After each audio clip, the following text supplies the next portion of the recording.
Hindi Chini Bhai Bhai. Despite this famous tagline, we are seeing aggression on LAC. This is happening for the first time after 1977. What is the reason behind this? What is the reason behind the recent skirmishes in Galwan Valley? Is there much more than what meets the eye? Is it because India has become a prominent nuclear nation? Or is it because India is reclaiming its land to carry out infrastructural activities?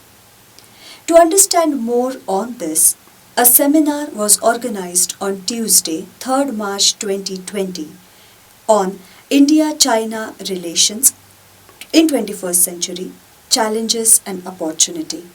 It was organized by Center for Advanced Strategic Studies, Center for China Analysis and Strategy, in association with India Council of World Affairs and Maharashtra Education Society, Pune.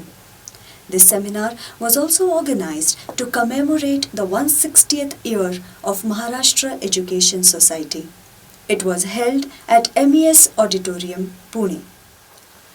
Mr. Vijay Gokhale, former Foreign Secretary of India, shared his opinion on the same during the seminar. Good morning, ladies and gentlemen. Before I begin, I want to acknowledge with thanks the invitation from Air Marshal Gokhale, Shri Jaydev Ranade, also the presence of Shri Sahasrabuddhe, and also to thank the Indian Council for World Affairs in Delhi for supporting this conference. And like Jaydev Ranade said before, it is a delight to see younger people in the audience. This is a subject which more and more should involve younger people. If we are to grow from a $5 trillion to a $15 trillion economy, it can only be done by outward engagement. And that means each of us are involved, not just government. And therefore, interest in foreign policy and strategic policy is something which all younger people in India need to do in terms of ensuring that the national objective is to grow the economy. Ladies and gentlemen, I'm honored to address you on this topic, India-China relations in the 21st century, because this will not only preoccupy our government for many years, but every segment of our society for the next half a century. It is already one of the two most important relationships that we have. The other is with the United States. And my sense is that it will become the subject of our primary interest in the next quarter century. The topic itself suggests that we have a capacity to predict what is likely to happen in any relationship with China in this century. But the fact is that in the past half a century, predictions about China have rarely been accurate. Few, if any, predicted that a new communist state would be established in 1949. Few predicted that this state would almost tear itself apart during the Cultural Revolution in the 1960s, and even fewer foretold China's spectacular rise to global power in one generation after that. The fact, therefore, is that there is a paucity of scholarship on China, particularly in our country. And this deficit is something we can ill afford if we are to deal with arguably the greatest power in this century. It might be useful, therefore, to review very briefly the course of India-China relations since 1949. In the initial years between 1949 and 1962, our policy towards China was based more on sentiment and less on fact. Having secured our independence in a relatively peaceful manner, our idealism led us to squander strategic advantages that we held without asking for corresponding returns from China. For example, suo motu, we de-recognized the so-called Republic of China, which is now Taiwan, and removed their ambassador from New Delhi in 1949. Likewise, we unilaterally made concessions on Tibet, where we had inherited certain facilities and arrangements after the British left India, without seeking corresponding recognition from the Chinese on Jammu and Kashmir. The Chinese communists had, of course, just won a very, very hard-fought civil war. It was not, a non-violent struggle was not for them. They were used to securing their interests through the use of military force.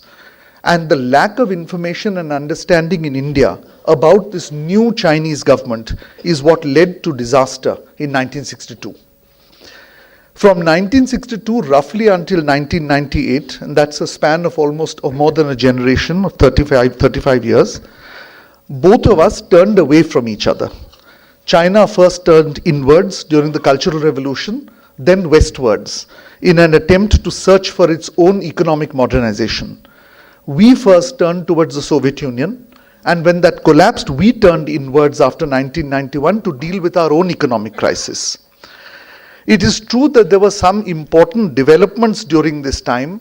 We reinstated our ambassadors in 1976 after 14 years, and Prime Minister Rajiv Gandhi made a visit in 1988 after a gap of 34 years.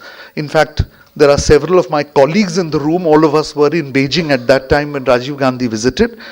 But these are episodic, these are episodes in the India-China relationship.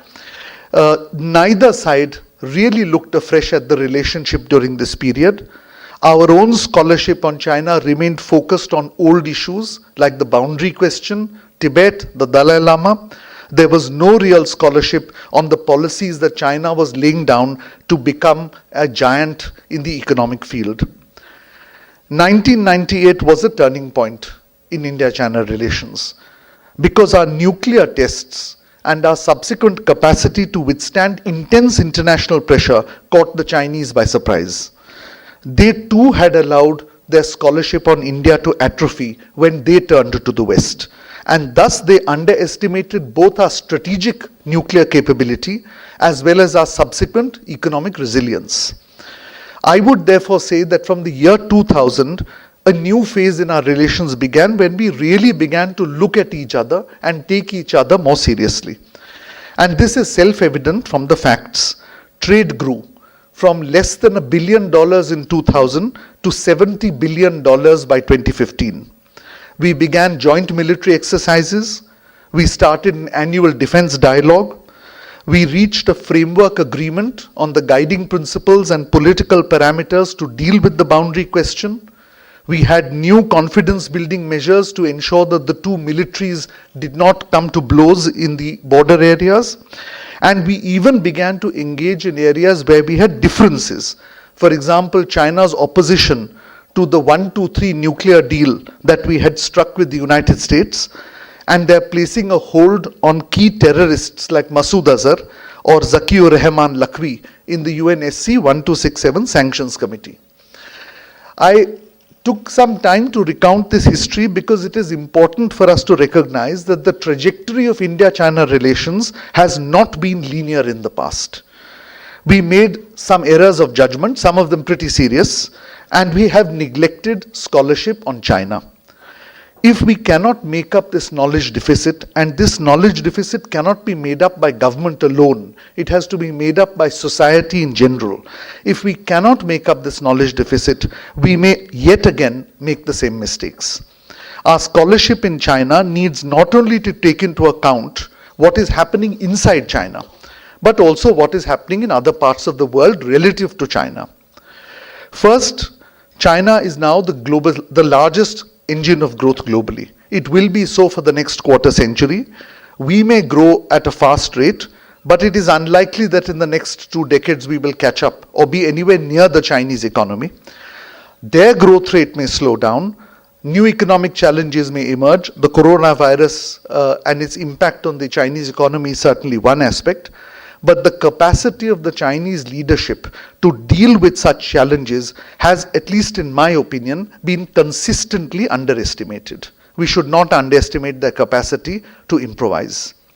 Secondly, China has a political leadership that is now refocused on attention to quality of life issues. GDP growth data is not their primary concern anymore. It is the environment, healthcare, education, innovation, new sciences. They are consciously charting out a path to go up the value chain. And you can see the results. They are world leaders in electric vehicles, in renewable energy, in 5G. They are probably the world leaders in artificial intelligence and in new materials. The West has deluded itself for at least 20 years that the Chinese were following a copycat model. that they did not have the capacity to innovate. They completely overlooked the fact that 3% of the country's GDP for 20 years straight was going into education and R&D. So while they may have a People's Liberation Army, the Chinese also have an army of educated people. And they are focused on ending the technological superiority of the United States.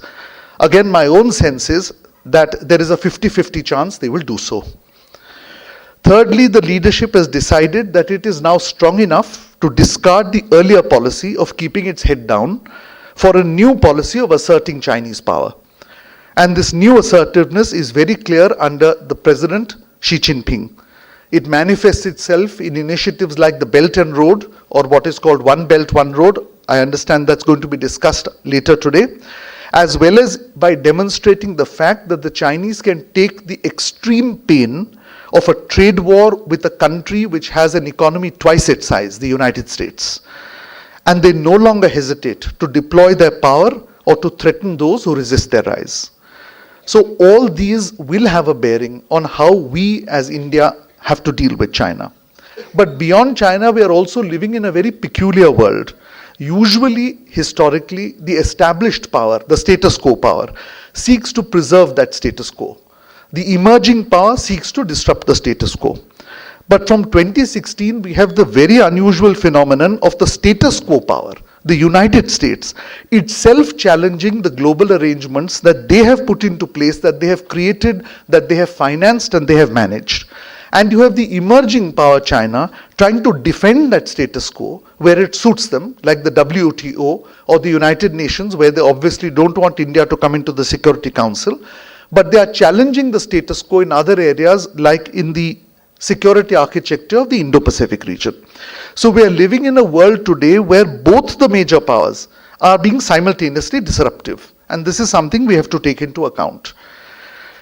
Our hopes of a multipolar world at this stage remains just a hope. The EU is severely damaged by Brexit. The Russians are unable to have a sustainable economic base to build a new Russia. And Japan looks like a power which has let opportunity slip by. So this is the global setting. A rising China, a disruptive United States, and practically nobody else on the scene, in which we have to prepare to engage arguably with the next global hegemon, which is China. The Chinese deal with us based on how they see us. So I'd like to share some perceptions of how I think the Chinese look at us. They see democracy as a constraint on decision making, a constraint on development, a constraint on exercise of national power. In terms of overall comprehensive national strength or comprehensive national power, a phrase that covers not just the hard power but the soft power, they don't consider us to be an economic challenge at the moment. They are moving up the value chain. Of course, they know that we are a large economy. They're keeping an eye on us, but they don't see us as challenging them. In military terms, the Chinese feel that we are unlikely to develop independent military capabilities to rival them, at least in the next quarter century. And as a global power, China does not consider us as an equal. But there are new factors that the Chinese are also beginning to take note of. First, they take note of Prime Minister Modi as a decisive leader, something that they have not seen since Indira Gandhi and perhaps Rajiv Gandhi. Second, they clearly see strategic culture as changing under the current government. India is willing to take risk. Use of force is no longer ruled out. Third, as a regional power, they understand that India is growing in influence and capacity, and it is more and more likely to challenge China's interests in the Indian Ocean. We have a lot of hand-wringing in this country about how our backyard is being taken over by the Chinese. But I think if we take a global view, nobody has a backyard anymore. The Russians are in Venezuela, that was the American backyard. The Americans are in the South China Sea, that was the Chinese backyard. The Europeans and the Americans are all over Eastern Europe, the Ukraine and Georgia, which was Russia's backyard. No country has a backyard in the global world. We don't have a backyard either. But I do not think the Chinese see our influence as declining. They see our influence in the region as very persistent, as strong, which we have recently demonstrated in the Maldives, in Bangladesh, in Nepal. And they understand that we are likely to challenge their interests in the long term. Fourthly, we are shedding inhibitions about non-alignment. We are willing to exercise leverage as a swing state between the so-called West and China.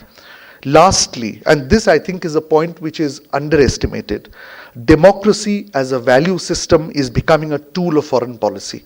Even though we claim we do not interfere in others' internal affairs, certainly this government waves the flag of democracy where it suits us in order to build relations with countries with which we want to make a common cause.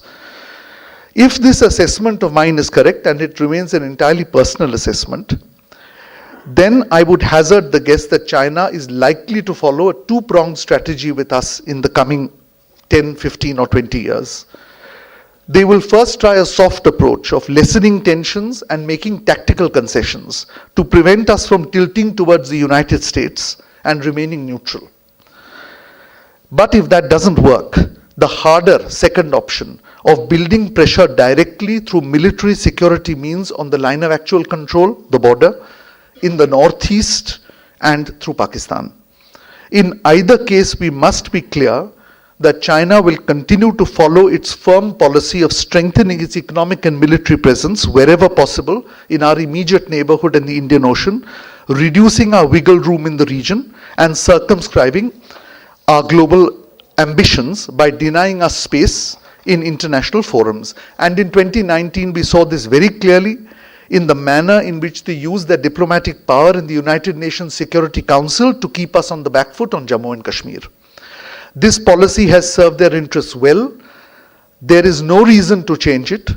Simultaneously, they will build an asymmetrical military balance vis-a-vis us and strengthen their strategic ally Pakistan's military capacity as a hard deterrent. There is no reason to presume that if we quote-unquote behave ourselves, that is, we accept that we are a lesser power or we make concessions to them, there is no reason, I believe, for us to presume that if we do so, the Chinese will not do any of the things that I have indicated above. They will do so anyway. For us, therefore, the scenario that I just outlined presents a serious challenge, but also some opportunities, because these are two sides of the same coin. And therefore, it is absolutely critical that in our younger generation, in our military and in our civil services, in our media as well, we develop a proper understanding of China, both on the basis of facts and on the basis of analysis. And for that, we need to do some things domestically. First, there is no substitute for serious economic growth. If we allow the current GDP gap to grow from the current 4:1 to 6:1 by 2030, the window of opportunity will not open for us at all. You cannot challenge the Chinese if you are economically dependent on them for all your raw materials, for intermediate goods and for capital goods. The Make in India campaign has to succeed if we are going to be a country which has global aspirations. And the China-US trade war is an opportunity for us to do so. The coronavirus is also an opportunity for us to do so. Industry wants to move away from China, but we have to rid ourselves of the notion that we are the inevitable stop for such companies. There are many other countries offering better policies. We need to re-engineer our policies so as to ensure that we attract those companies into India. Second, we need to emulate China in building independent R&D and cutting-edge technologies, without which our talk of strategic autonomy is meaningless. The global concerns over 5G is an opportunity to do so, to join in R&D with others in the world who share our concerns about China's economic hegemony. Thirdly, military modernization is vital. The new Chief of Defense Staff is taking the lead in bringing jointness and theater commands. We are building up strategic and space systems, but we are seriously lagging behind in the manufacture of military hardware, especially in the new means of warfare. We could leverage our swing state status to get foreign participation in our Make in India defense campaign, but if we cannot make defense equipment of certain quality, and we cannot ensure that we can uninterrupted supply of defense equipment and spares, there is a certain limitation, a serious limitation on whether we can take on the Chinese beyond a certain period of time. In foreign policy terms, if we are to deal with China, it is important firstly to build up a long-term foreign and security policy centered on the Indo-Pacific. This is our natural area of influence. We lost once by allowing the West to dominate the seas. We cannot lose an opportunity a second time to the same failing. Second, we have to build a closer relationship with the United States while maintaining our decisional autonomy. We need not be oversensitive to Chinese concerns, just as they are not so with regard to our concerns about Pakistan or other countries. But the partnership with the United States has to be on equal terms. Otherwise, we just become a surrogate. Thirdly, we must revitalize our relations with Russia. These have seriously declined over the past decade or two. They remain at the crunch time, they remain our only trusted and reliable supplier of defense equipment and know-how. Their know-how may not be as advanced as that of the United States, their equipment may be less sophisticated than that of the United States, but they are the only country willing to share know-how. Obviously, they extract a price, that's business. But we have allowed that relationship to decline and we need to revive it. Finally, we should bind our extended neighborhood through greater connectivity. In pursuing this approach, we have to be mindful that we are an independent player in the global strategic environment, and we should not allow our neighbors to play the China card, to extract unilateral benefits. We cannot obviously outspend the Chinese, nor should we. Our efforts should be to counter their influence in our neighborhood, and for that we should play to our strengths. Democracy is our greatest asset. Our very existence as a democratic state presents an existential challenge to the so-called Beijing model or Beijing consensus. And therefore, our success in building our comprehensive national strength through the democratic process makes it ideologically difficult for the Communist Party of China to justify its model of non-elected leaderships. This, at least to my mind, is the greatest single challenge that the Chinese Communist Party faces, and therefore, even though we are militarily backward compared to them, even though we are economically weaker compared to them, my sense is India represents the largest ideological existential challenge to China because of our democracy. They would like to see our democracy fail. If our democracy succeeds, they have a problem. Going ahead, therefore, I would say I see some positives in our relationship. I deliberately have not dwelt on them because I think that this will be the substance of the conference. I think this is also public knowledge.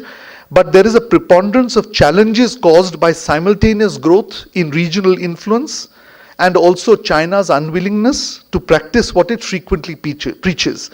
They keep saying there is enough space in the world for both China and India to grow together, but they don't practice it. They will preach to us in Jammu and Kashmir that this is an economic project they're doing, the China-Pakistan economic corridor, it will bring regional stability, it will lead to economic growth, but they don't practice it in the South China Sea. There, it's a bilateral problem. If India drills for oil with Vietnam, that doesn't encourage regional stability, that doesn't encourage regional economic growth, that according to them breeds tension. Obviously, it doesn't when they do the same thing in Jammu and Kashmir. So, we are going to have a situation where China frequently preaches things it rarely practices. But if our economy grows, and if we can maintain flexibility in our foreign and security policies with both global powers, I see no reason why we should repeat the errors of the past in our dealing with China in the future. Thank you, ladies and gentlemen.